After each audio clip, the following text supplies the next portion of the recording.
Hello everyone. This is a commentary on the IAM bill, amendment to the IAM bill, which was recently tabled in the Lok Sabha. The IAM bill, the recent one was in 2017.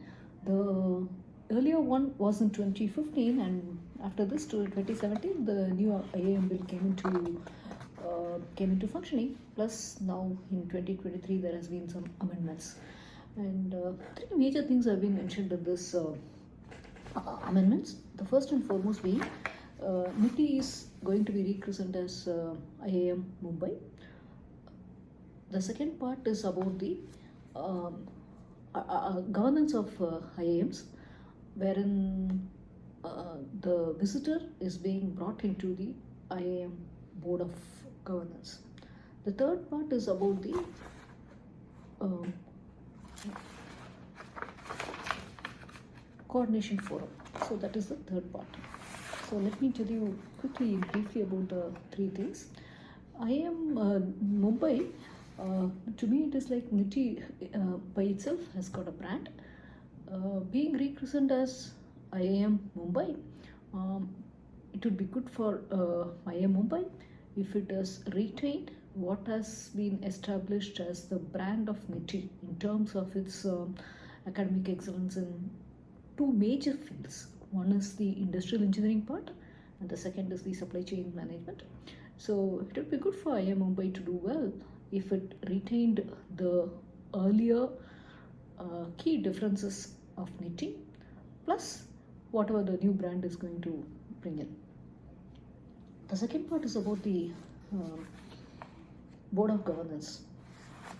In the Board of Governance, now the major change that has been brought in the amendment is the visitor is going to be part of the Board of Governors, the appointment of the chair, the appointment of the director, and any sort of functioning, monitoring, even to that extent of dismissal of the director, it has to be explicitly through the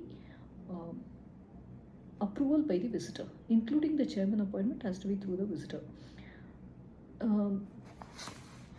We do not know what is the rationale behind doing that, but let me tell you quickly some background about this.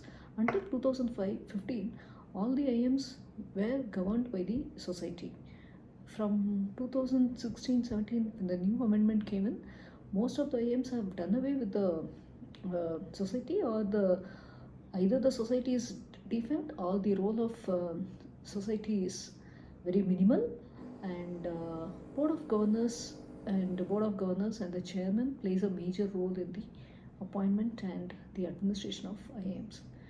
When you look at in the recent past, from 2017 to until now to 2023, many of the IIMs, older or the newer IIMs, if at all there has been issue, this has majorly come through because of the governance through the Board of Governors. In many IIMs, the board membership is kind of considered as a status symbol, and most of them invariably are bought, and they try to exercise some sort of control over the administration of the IIMs. It may be true, it may not be true, but this is a fact of the matter. And many problems have arisen.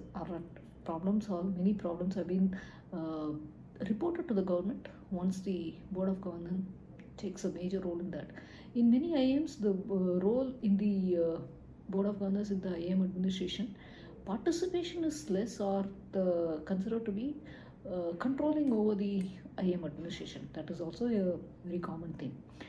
The new IIM bill, when it comes to speaking about the governance, including the visitor, everybody is speaking about lack of autonomy. In fact, more than the people who are in IIM, the stakeholders of IIM, mostly the media, the formal as well as the informal media, they are making a big noise about this lack of autonomy or the loss of autonomy.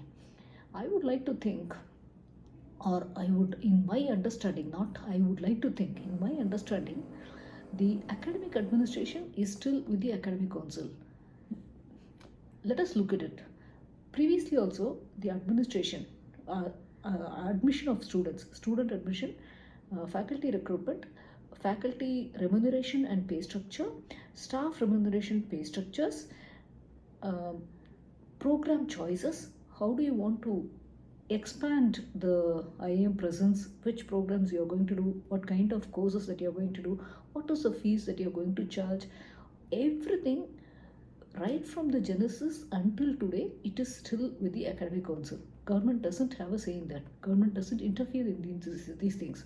So in my view, the academic autonomy is still with the academic council only. And how much the older IIMs or the newer IIMs are going to exercise their autonomy is completely up to them. If if the IIMs want to exercise their autonomy more, the academic council meetings have to be more vibrant, more dynamic, more participatory, and they have to make their say felt in all these things. First part. In general, the board never had an autonomy on its own. Board was only a governing structure. They never had an autonomy on its own. Any program that has to be approved, that has to be kind of a, either I can call it as a sounding board or kind of a hosting structure to say that, you know, whether this program is going to be relevant to the practicing field or something like that. That is where the role of the board, or getting more funding or expanding the presence, trying to get the better branding for this, definitely the board helped, and that part continues even today. So the board never had an autonomy. They were considered as a favored, or they were considered as the co-partners of that particular IIM, which continues. Now, because of the presence of the visitor in the IIM board, perhaps their role has become more accountable to the rules and to the laws of the country. And so, you know, violating the national laws or national legal system, nothing can be done. So the board has become more accountable in terms of by including the visitor in the system. So that is where the current big change ends there. Autonomy is still with the faculty body.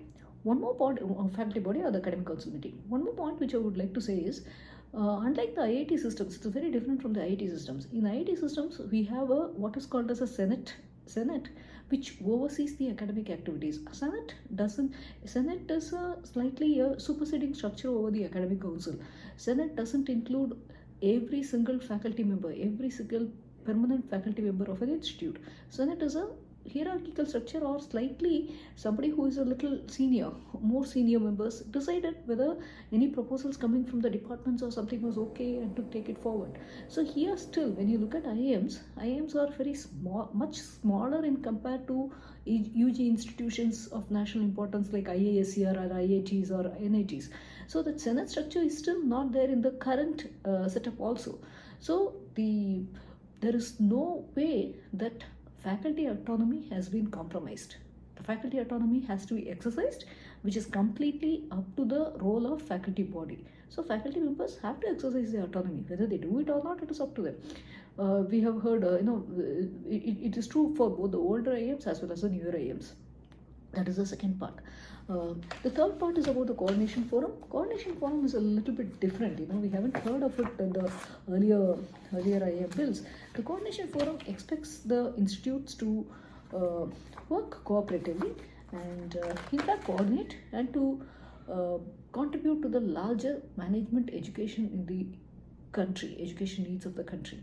We have to wait and see how it progresses. So that is about the third part, which is the coordination forum. Apart from all these things, there are, at least in my view, there are few things which have been missed in this amendment bill.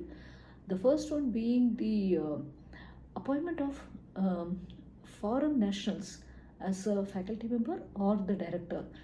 So that is something that the amendment should have mentioned, should have spelled it out.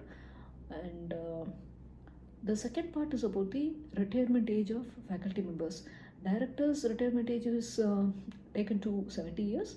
So it must be, since in IIMs it's considered that the director is the first among equals, If the director's retirement age is made as 70, it must be natural for the faculty members' ages also increase to 70, or whatever the government thinks is appropriate must be okay. So these 2 points, in my opinion, they have been missed out, and which is common across the board. Whether it's a older IAM or a newer IAM, it is common across the board. I would like to see these 2 points added in the amendment bill. Thank you very much.